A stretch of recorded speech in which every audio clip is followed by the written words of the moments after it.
కాంగ్రెస్ నయవంచక ప్రభుత్వం సంక్షేమంలో fail, మంచినీళ్ళలో fail, పొలాలకు నీళ్ళు ఇవ్వడంలో సాగునీళ్ళలో ఫెయిల్, కరెంటు సరఫరాలో ఫెయిల్, రైతు బంధులో ఫెయిల్, విత్తనాలు ఎరువులు సరఫరాలో ఫెయిలేనా? ధాన్యం కొనుగోలులో ఫెయిల్, పల్లెలు పట్టణాల అభివృద్ధిలో ఫెయిల్, భూముల ధరలు పెంచడంలో ఫెయిల్. మరి దేంట్లో పాస్ అయిండు? ఎటుపడితే అటు ఒర్రుడు, దేవుళ్ళ మీద ఒట్లు పెట్టుడు, అబద్ధ వాగ్దానాలు చేసుడు,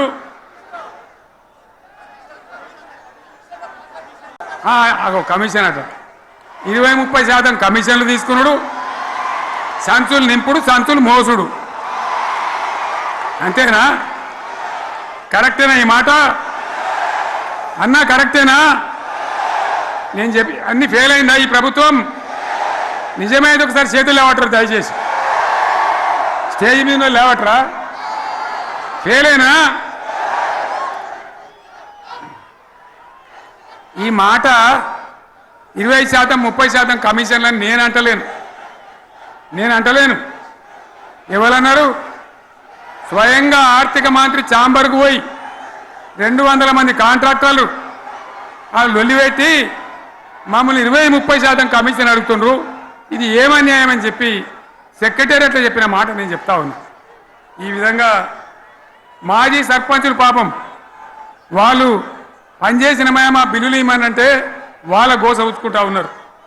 వాళ్ళేం పాపం చేసిండ్రు? ఈ విధంగా ఘోరం. ఇంకా ఈ అందానికి ఏం మాట్లాడతారు?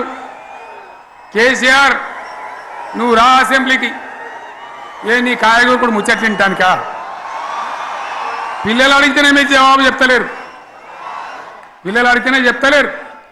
ఉన్నట్టు నిలబెడితే ఆ ఆర్థిక మంత్రి అసెంబ్లీలో లేచి 20% కమిషన్ తీసుకుంటాను కేటీఆర్ మాట్లాడితే ఆయన లేచి భుజాలు తడుముకుంటాడు. నీకెందుకు బాధ? నువ్వు తీసుకుంటేనే నీకు బాధ ఉండాలి కదా. లేచి పేదలు ఒలి పెడతా ఉన్నాడు ఆయన అసెంబ్లీలో. ఈ విధంగా చాలా గందరగోళంగా, అవివేకంతో, అజ్ఞానంతో చాలా ఘోరం చేసి అడ్డమైన మాటలని చెప్పింది. దాంతో మనం కూడా గోల్మాలైపోయినాం.